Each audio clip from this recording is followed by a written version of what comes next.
Yield on the 10-year below 3%, that's a big deal. Let's bring in Harry Rady, fund manager of 4-Star, Contrarian Long Short LP, and also Michael Church, president of Addison Capital, plus Rick Santelli and Kevin Ferry, chief market strategist at Cronus Futures Market and a CNBC market analyst. Thanks to our whole team for being here.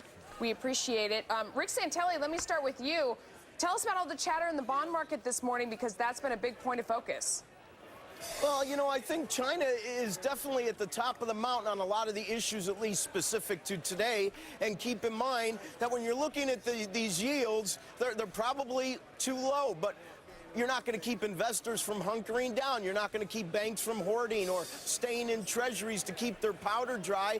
And what's more, you see what's going on in Europe, that you're finding issues with their facilities to keep everything liquid and to do what we call sterilization. And Bob Pisani has been talking about the rollover on Thursday. Listen, you're substituting 3-month for 1-year financing, but yet the market is very, very nervous. Harry Rady, are we going too far on pessimism, my friend? Are we going too far? Profits are rising. We have pretty good Case-Shiller home price increase today. The Fed is at 0 interest rates. The curve is steeply sloping. I know there are jitters around the globe, but the recession double dip scenario, are we going too far, Harry? I think we are. You know, there's some interesting empirical data. If we go back to 1945, there are 11 data points.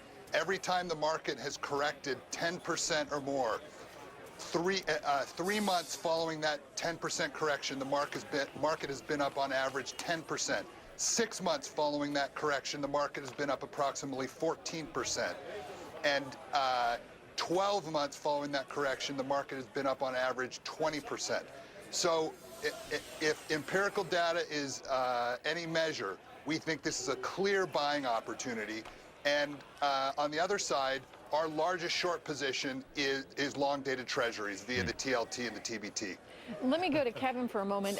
We just heard one of our guests talk about this rollover, of course, that's happening on Thursday. But, I mean, investors knew. I mean, how is that anything new and different? When they woke up this morning and said, oh, my gosh, we've got this rollover coming Thursday, how is that different than how they felt yesterday or last week? I mean, they knew it was coming.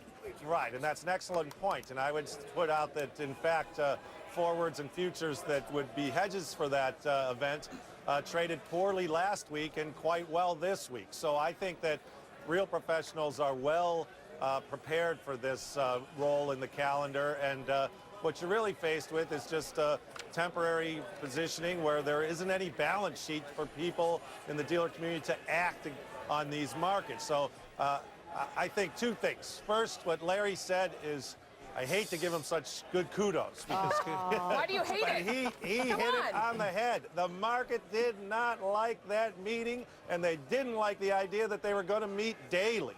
And so I think that you're in a situation, especially when the Fed is clearly talking about further outright purchases in the Treasury market, the administration and the Treasury needs to distance themselves from the Fed as best they can. But Michael, let me get you in here, because I want to agree with Larry. I want to be an optimist. But when you see investors piling into the short end of the curve, how can you not read that as negative? I mean, I want to be, unless you say it's just a short-term thing, it's a day trade, and it's not a real trend, and it's not going to continue. Would that be your argument?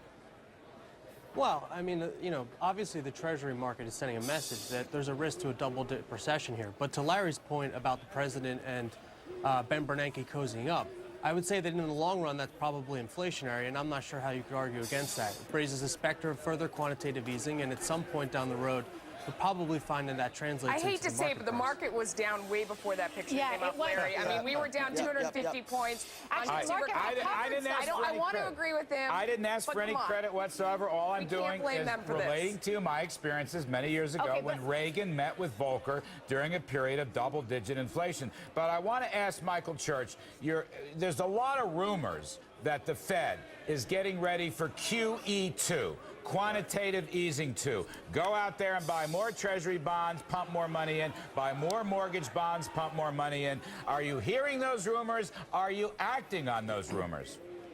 All you have to look at is at Bernanke's prior work. And if you look at a speech he gave in 2002 about deflation, you'll find that that's probably where we are heading next. If growth does indeed roll over, I suspect that that will be the go-to move here out of the So in Fed. other words, he's really living up to his nickname, Rick Santelli. Potentially. Well, I want to know what's it. Yes, Helicopter Ben. Ben. I think even Keynes rolls over in his grave when he hears that. But having said that, my issue is, what are they going to accomplish? Let's put mortgage rates at 1%. Does anybody think that's really going to clean out the shadow inventory? I mean, what's the deal with quantitative easing? We're not hearing the rumor. Well, let me rephrase. We are hearing it, but then people scratch their heads. What, we need to push rates even lower than they are? By the way, just for the record, Kevin Warsh, Federal Reserve Board governor, a very sensible guy in my humble opinion, gave a speech yesterday where he cast significant doubt on the utility and the need for more bond purchases by the Fed. He was explicit about that. He said, don't go there unless there's serious, major, deep discussions. That was a shot across the QE2 bow. Right, and I would add that meeting today is probably to get that point across, Larry, that they're not ready to go there. And so, you know, let's see how it turns out, not just into today's session, but if you notice, the two-year note is not accelerating. It's kind of hitting a wall against 60. There's a year bill auction coming out at the bottom of the hour. So, what do you make of the yield on the 10-year, Kevin, being just below 3% now? We have been advocates of the Treasury market for some time. I would say that from a risk-reward standpoint, we favor equities and dividend-yielding equities over the Treasury's paper now. Harry, you're the contrarian out there. What do you think? How do you play this market today as we're seeing things get sold off? Do you jump in and buy? Do you stay away from Treasuries because everyone else is doing it? Tell me what you do right now. Well, as a contrarian, we're buying stocks hand over fist. And like again, what? Can you give me some names? Sure. You know, we're very bullish on natural gas E&P stocks and some special situations. We're buying Interoil Corp, IOC, and we're buying Cobalt Energy, ticker CIE. We think that both of those stocks are doubles or triples in the next 18 to 24 months.